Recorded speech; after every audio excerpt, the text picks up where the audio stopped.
ಹಾಗೂ ಕೇಂದ್ರದ ನಡುವೆ ತೆರಿಗೆ ಜಟಾಪಟಿ ವಿಚಾರ ನಡೀತಾ ಇದೆ. ಯಾಕಂತಂದ್ರೆ ತೆರಿಗೆ ವಿಚಾರ ಅಷ್ಟು ನಮಗೆ ಈಗಾಗಲೇ ಮೋಸ ಆಗಿದೆ ಅನ್ನುವಂತಹ ನಿಟ್ಟಿನಲ್ಲಿ ಸಿದ್ದರಾಮಯ್ಯನವರು ದೊಡ್ಡ ಮಟ್ಟದಲ್ಲೇನೆ ವಿಚಾರವನ್ನು ಮುಂದಿಟ್ಟಿದ್ದಾರೆ. ದೆಹಲಿವರೆಗೂ ಹೋಗಿ ಪ್ರತಿಭಟನೆಯನ್ನು ಕೂಡ ಮಾಡಿದ್ದಾರೆ.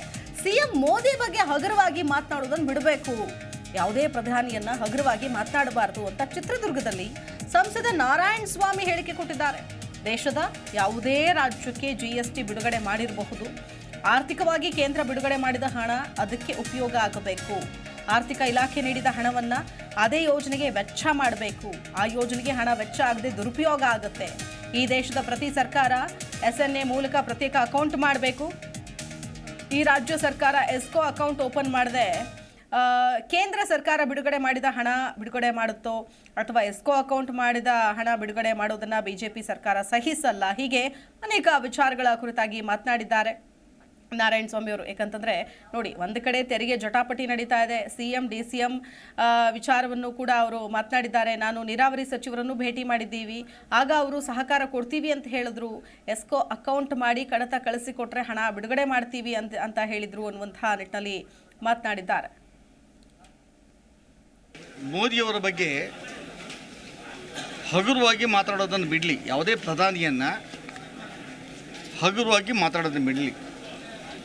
ಈ ದೇಶದ ಯಾವುದೇ ರಾಜ್ಯಕ್ಕೆ GST ಬಿಡುಗಡೆ ಮಾಡಿರ್ಬೋದು ಅಥವಾ ಆರ್ಥಿಕವಾಗಿ ಯಾವ ಹಣವನ್ನು ಕೇಂದ್ರ ಸರ್ಕಾರದಿಂದ ಬಿಡುಗಡೆ ಮಾಡಬೇಕೋ ಅದಕ್ಕೆ ಆರ್ಥಿಕ ಇಲಾಖೆ ಇತ್ತೀಚಿನ ದಿನಗಳಲ್ಲಿ ಯಾವತ್ತು ಅನೇಕ ರಾಜ್ಯಗಳಲ್ಲಿ ಕೇಂದ್ರದ ಹಣವನ್ನು ಯಾವ ಯೋಜನೆಗೆ ಬಿಡುಗಡೆ ಮಾಡ್ತೀವಿ ಆ ಯೋಜನೆಗಳಿಗೆ ವೆಚ್ಚ ಮಾಡದೇನೆ ದುರುಪಯೋಗ ಆಗಿದಾಗ ಆರ್ಥಿಕ ಇಲಾಖೆ ಒಂದು ಯೋಜನೆಯನ್ನು ಮಾಡಿತ್ತು.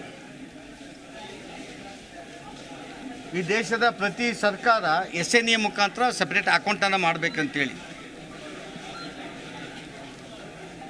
ಕೇಂದ್ರ ಸರ್ಕಾರ ಯಾವ ಹಣ ಬಿಡುಗಡೆ ಮಾಡ್ತದೋ ಅದನ್ನು ಅಕೌಂಟನ್ನು ಓಪನ್ ಮಾಡಿದೆ, ಎಸ್ಕ್ರೋ ಅಕೌಂಟ್ಗಳನ್ನು ಓಪನ್ ಮಾಡಿದ್ದೇನೆ. ಇದೇ ವಿಷಯಕ್ಕೆ ಸಂಬಂಧಪಟ್ಟಂತೆ ಮತ್ತಷ್ಟು ಡೀಟೇಲ್ಸ್ ಕೊಡ್ತಾರೆ ನಮ್ಮ ಪ್ರತಿನಿಧಿ ಮಾಲ್ತೇಶ್ ಅರಸ್ ದೂರವಾಣಿ ಸಂಪರ್ಕದಲ್ಲಿ ಜಾಯ್ನ್ ಆಗ್ತಾ ಇದ್ದಾರೆ. ನೋಡ್ತಾ ಇದೀವಿ ಮಾಲ್ತೇಶ್, ಒಂದು ಕಡೆ ನಾರಾಯಣ ಸ್ವಾಮಿ ಅವರು ಹೇಳ್ತಾರೆ ಕೇಂದ್ರದ ಯೋಜನೆಗಳು ಯಾವ ಯೋಜನೆ ಕೊಡ್ತಾರೋ ಆ ಯೋಜನೆ ಉಪಯೋಗಿಸ್ಕೊಳ್ಳಲ್ಲ ರಾಜ್ಯ ಸರ್ಕಾರಗಳು, ತೆರಿಗೆ ಜಟಾಪಟಿ ವಿಚಾರ, ಜೊತೆಗೆ ಪ್ರಧಾನಿ ಮೋದಿ ಅವ್ರನ್ನ ಕರೆಕ್ಟಾಗಿ ನಡೆಸ್ಕೊಳ್ಬೇಕು, ಹೀಗೆ ಹಲವಾರು ವಿಚಾರಗಳ ಬಗ್ಗೆ ಮಾತನಾಡಿದ್ರು. ಮತ್ತೇನೆಲ್ಲ ಹೇಳಿದ್ರು ಅಂತ ಒಂದು ಕೇಂದ್ರ ಸಚಿವ ನಾರಾಯಣ ಸ್ವಾಮಿ ಅವರು ಏನ್ ಹೇಳ್ತಾರೆ ಪ್ರಮುಖವಾಗಿ ಅಂತಂದ್ರೆ, ಕೇಂದ್ರದಿಂದ ಬಿಡುಗಡೆ ಆಗುವ ಸಾಕಷ್ಟು ಅನುದಾನವನ್ನ ರಾಜ್ಯ ಸರ್ಕಾರಗಳು ಸ್ಪಷ್ಟವಾಗಿ ಅನುದಾನವನ್ನ ಬಳಕೆ ಮಾಡಿಕೊಳ್ಳುವ ದಿಸೆಯಲ್ಲಿ ವಿಫಲವಾಗ್ತವೆ ಅಂತ. ಆದ್ರೆ ಒಂದು ಏನು ಅಂತಂದ್ರೆ, ಕೇಂದ್ರದಲ್ಲಿ ಬಿಜೆಪಿ ಸರ್ಕಾರವಿದ್ದು ರಾಜ್ಯದಲ್ಲಿ ಕಾಂಗ್ರೆಸ್ ಸರ್ಕಾರ ಇದ್ದಾಗ ಸಹಜವಾಗಿ ರಾಜಕೀಯ ದೃಷ್ಟಿಯಿಂದ ಮಾತಾಡುವಂತದ್ದು ಒಂದು ರೀತಿ ನಿಲುವಿರುತ್ತದೆ. ಒಂದು, ಇವಾಗ ರಾಷ್ಟ್ರೀಯ ಪಕ್ಷದ ಅಧ್ಯಕ್ಷರಾಗಿರುವಂತ ಮಲ್ಲಿಕಾರ್ಜುನ ಖರ್ಗೆ ಅವರು ಕಾಂಗ್ರೆಸ್ ಸಮಿತಿ ಅಧ್ಯಕ್ಷ ಆಗಿದ್ದಾರೆ. ಆದ್ರೂ ಕೂಡ ನೇರವಾಗಿ ರಾಜ್ಯಕ್ಕೆ ಬೇಕಾದಂತ ಸೂಕ್ತ ಅನುದಾನವನ್ನ ಬಿಡುಗಡೆ ತರಿಸುವಲ್ಲಿ ಅಥವಾ ವ್ಯವಸ್ಥಿತವಾಗಿ ಮಾಡುವಲ್ಲಿ ವಿಫಲವಾಗಿದ್ದಾರೆ ಅಂತ. ಅದ್ರಲ್ಲಿ ಪ್ರಮುಖವಾಗಿ ಅಂತಂದ್ರೆ, ಈ ನಾರಾಯಣ ಸ್ವಾಮಿ ಅವರು ಸಾಮಾಜಿಕ ನ್ಯಾಯ ಮತ್ತು ಸಬಲೀಕರಣ ಸಚಿವರಾಗಿರುವುದರಲ್ಲಿ ಚಿತ್ರದುರ್ಗ ಜಿಲ್ಲೆಗೆ ವ್ಯಾಪ್ತಿ ಬರುವಂತೆ ಅಂದ್ರೆ ಭದ್ರಾ ಮೇಲ್ದಂಡೆ ಯೋಜನೆಗೆ 5,300 ಕೋಟಿ ಅನುದಾನ ಬಿಡುಗಡೆ ಮಾಡಬೇಕಾಗಿತ್ತು.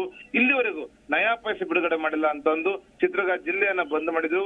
ಇದೇ 20ನೇ ತಾರೀಕು ಹಿರಿಯೂರು ತಾಲೂಕನ್ನು ಕೂಡ ಬಂದ್ ಮಾಡ್ತಾರೆ. ಇವೆಲ್ಲ ಮಾಹಿತಿಗೆ ಅನ್ವಯ ಸಹಜವಾಗಿ ರಾಜಕಾರಣಿಗಳು ಹೇಳೋದೇನು ಶಿಲ್ಪ ಅಂತಂದ್ರೆ, ಚುನಾವಣೆ ಹತ್ರ ಬಂದ ಸಂದರ್ಭಗಳಲ್ಲಿ ನಾವೆಲ್ಲ ಕೆಲಸಗಳನ್ನು ಮಾಡಿಕೊಡ್ತೇವೆ ಅನ್ನುವ ಸ್ಪಷ್ಟವಾದಂತ ಭರವಸೆನ ಕೊಡ್ತಾರೆ. ಆದ್ರೆ ಭರವಸೆಯನ್ನ ಈಡೇರಿಸುವಲ್ಲಿ 5 ವರ್ಷಗಳ ಕಾಲ ಕೂಡ ವಿಫಲವಾಗಿರುವಂತದ್ದು ಸ್ಪಷ್ಟವಾಗಿ ಗೊತ್ತಾಗುತ್ತೆ. ಆ ಹಿನ್ನೆಲೆಯಲ್ಲಿ ಇವತ್ತು ಏನೋ ಕಾಂಗ್ರೆಸ್ ಸರ್ಕಾರ ಮಾಡೋದು ಆರೋಪ ಇದೆ, ತೆರಿಗೆ ಹಣವನ್ನ ನಾವು ರಾಜ್ಯದಿಂದ ಕೇಂದ್ರಕ್ಕೆ ಕಟ್ಟುವ ತೆರಿಗೆ ಹಣವನ್ನು ನಮಗೆ ವಾಪಸ್ ಕೊಡುವಲ್ಲಿ ಕೇಂದ್ರ ಸರ್ಕಾರ ವಿಫಲವಾಗುತ್ತೆ ಅಂತ.